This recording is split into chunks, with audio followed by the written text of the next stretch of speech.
Okay, so now we're going to open up Photoshop and its application frame. First thing we're going to do is go to File, Open, get Taylor Swift's crazy hair picture. Okay, what we're trying to accomplish is we're going to select her hair out of this picture. We're going to select her hair in particular out of this picture and do something else with it. Put it on a different background or something. We're going to just select her hair in a way where it still looks the same. Okay. The way we're going to do that is we're going to use the channels drop down menu. So first things first, let's go over to the layers. When we filed open the image, it created this layer. It's the very first layer. So it's the background layer. The background layer is locked. So what we want to do is unlock this layer. That's the lock symbol, guys. What we want to do is unlock it. So we're going to go to background or to the thumbnail, and we're going to double click. And then we're going to name the layer 0. That makes the layer unlocked. Now we don't have that lock sign right there anymore. Alright? So we're good. We're good with that. Next, we're going to go to channels. The channels menu. And I'm just going to show you what it looks like. The RGB is what it looks like on screen as we see it. The red that's just all the red showing. The green, that's just all the green showing. The blue is just all the blue showing through and no other color showing through. Now what we're looking for is the darkest channel. Now, out of red, green, and blue, the darkest channel happens to be blue. But instead of going and editing that blue channel, what we're going to do is duplicate the channel so that we don't mess with the image, with the original image. So I'm bringing it down to the notebook looking sign with the key, with the half page lift up. And that right there is the copy. It makes a new channel, and it also it'll copy a channel for me. So now that all these are off, right? And the layer that we're seeing, because we have the eye right there, is blue copy. And that's the layer that we want to edit. Because this is covering partial over here, I'm going to double click the 2 arrows. It's going to bring it in there for us. It hasn't went anywhere. It's just saving us space.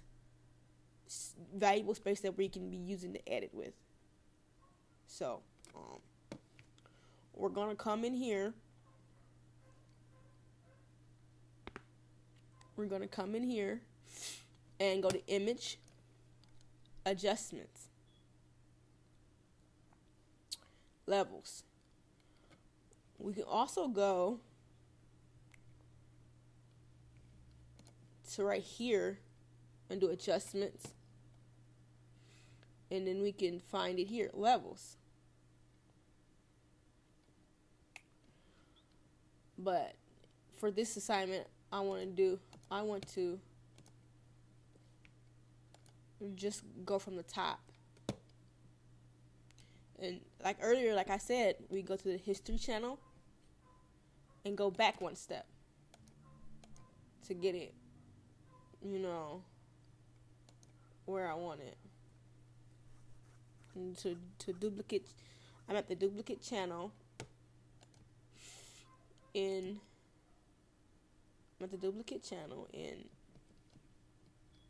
channels.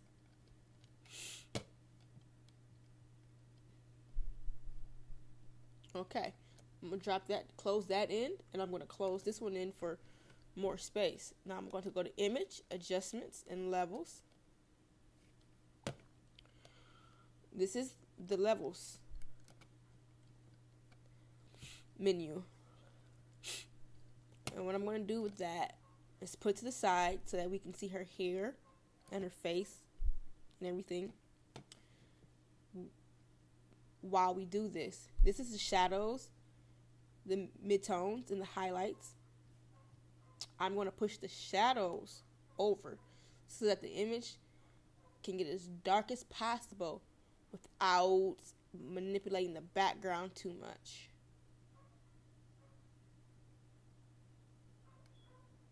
Okay. I feel like that's as far as we're going to be able to get it to go. And I'm going to hit OK to tell Photoshop I'm okay with those adjustments. Now, I didn't get all of her hair. Notice that I wasn't able to get it because it's not all black. Because the way the shadows tab works is that it only can go so dark. I mean, in theory, it can make the whole entire picture dark, black, but it's only going so dark here because I don't want it to interfere with the background, because the background will be considered more like white.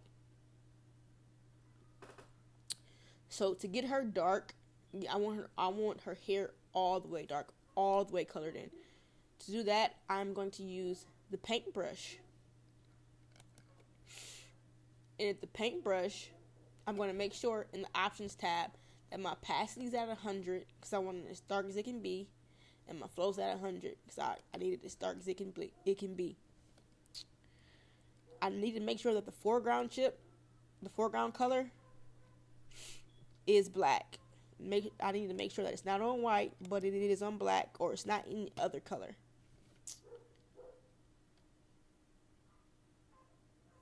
Let's get it. Yeah, now that I'm on the brush tool. Okay, now what I'm going to do is use a shortcut. And what the shortcut is, it's the right bracket key to make the brush size go bigger, and the left bracket key to make the brush size go smaller. The right bracket key is what I need because I'm going to cover her face.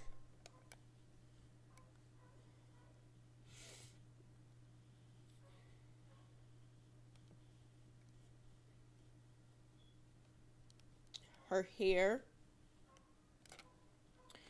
Everything I want in the selection, just about, it needs to go black.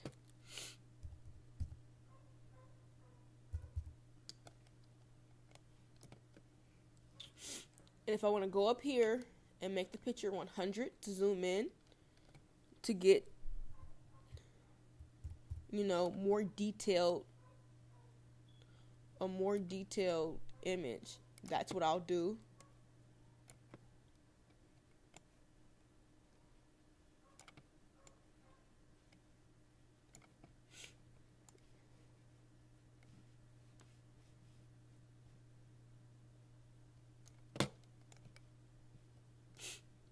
And like right now, I'm just coloring in the image, getting it the way it should be for the best selection, because I want all that. I want,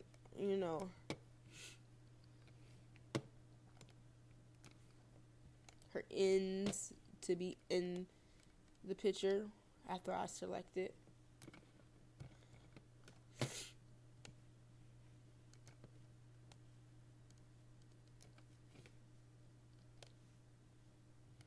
And then I'm going to take it back into a 60 to 66.7 to check out my work.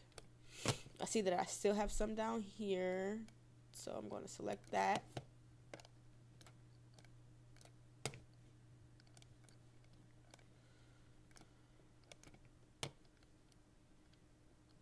Okay. So now that I have her face in her head, it's pretty cool. Most definitely, what I'm going to do next is go back and open up the channels menu and I'm going to go to this load channel as a selection button. I'm going to pick up blue copy, and I'm going to drag it down to that load as a selection, to that load channel as a selection button. And you see these little marching ants is what they're called. They're called marching ants, and they're around the selection. Like right now, I don't have the hair selected. I have everything around it selected. And that's not what I want, because I want her hair to be selected. So I need to go up here to the top menu and go to select, inverse. And now I have her, her hair selected, and some of her body, but majority of it is her hair. Okay, I'm going to close it to give me more space, like I do. And I'm going to come here to the tools panel, and I'm going to go to the quick selection tool. It's already set to plus to add selection, and when I hit the Alt or Option button, what it does is take away a selection. And I wanted to take away that little piece right there because I didn't know what it's from, or I just didn't want one in there. And I wanted to take away this watermark of whoever it is who probably shot it, as I don't want that in my image either. I am going to add, though, let's add her, her clothing and things. Yeah, we'll add that. That's, we don't want to see her inappropriate. And now we'll go back to channels, and we'll go to layers, and from there we'll add a layer mask. Now, when I added the mask, it made everything translucent but her hair, which we selected, her skin, which we selected, her outfit, which we selected. So look, everything we selected showed up in the image. And we don't have the background anymore. And, yeah, that's what, a layer selection does. I mean, that was a selection does. Now, the better you paint, the more detail you'll have. We have plenty of detail in this area and over here, but we also have some artifacts that we don't want over here. The more you zoom in and paint, and the more time you spend on it, the better it will be. For this demonstration, I hope it showed you guys how to select things that are more difficult, like hair, fur, certain objects, certain cup holders, all type of things. I hope it taught you a way to select them and get exactly what you want. The more time you put into this and in your selection and your painting with the paintbrush, the better your selection will look. Okay. Well, so this concludes the making a selection and getting rid of the background portion of this video. If you have any questions or any comments, just let me know, and I definitely will address them and get back to you, of course.